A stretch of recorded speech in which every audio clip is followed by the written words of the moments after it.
அந்த இடத்துக்குள்ளே அவங்க வந்து வெறும் 25 மட்டும் திரட்டினதில் அடி வாங்கிட்டாங்க. டே ஒன்னே அடி வாங்கிட்டாங்க. ஓகே.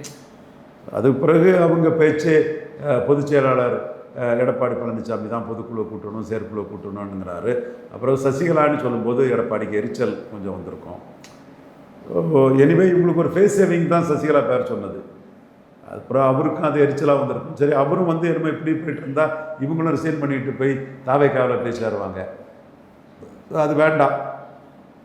ஏற்கனவே நம்ம 3வது இடத்துக்கு ஸ்லிப் ஆகிட்டோம், நம்ம அப்படி தக்க வச்சுக்கிடுவோங்கிறதுல அவரும் விட்டு கொடுத்து அது ஓரளவு காம்ப்ரமைஸ் ஆன மாதிரி தான் தெரியுது. சிபிஷன்மோ மேட்ரும் என்ன ரிசைன் பண்ணிவிட்டு அவர் தாவேக்காவில் போய் என்னத்தை சாதிக்க போகிறாரு. இங்கே என்னென்னா ஒரு பிளேயர், அவர் நியூஸ் டே தொலைக்காட்சி, நமது அம்மா, அப்படியே மீண்டும் எடப்பாடிக்கு ஆதரவாக வரும். அப்படியே அது ஒரு மாதிரி ஒரு பிளேயராக போகலாம். அங்கே போய் தாவேக்காவில் போய் என்ன பண்ண முடியும்? ஆதவர்ஜனா கீழே தான் போயிருக்கணும். ஆனால் விஜய் கலட்டி விட்டுட்டாரு, அதனால தான் வேறு வழியே இல்லாமல் மீண்டும் எடப்பாடி கிட்ட இவங்களாம் வந்து சேர்ந்தாங்கங்கிற மாதிரியெல்லாம் பேசுகிறாங்களே. உண்மையிலுமே விஜயை நம்பி போகும்போது விஜய் கழட்டி விட்டுட்டாரா? விஜய் ஏமாத்திட்டாரா? விஜயால் அவங்கள ப்ரொடெக்ட் பண்ண முடியலன்னு எடுத்துக்கலாம்.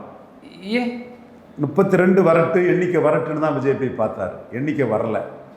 எண்ணிக்கை வராத சூழ்நிலையில் கவர்னர் என்ன பதவியேற்பு விழாவுக்கு சம்மதிப்பாரா, உச்சநீதிமன்றம் சம்மதிப்பாராங்கிறது ரெண்டும் பெரிய கொஸ்டின். இந்த 2 கொஸ்டினையும் விஜய் வந்து கன்ஃபரண்டேஷனுக்கு போக தயாரில்லை.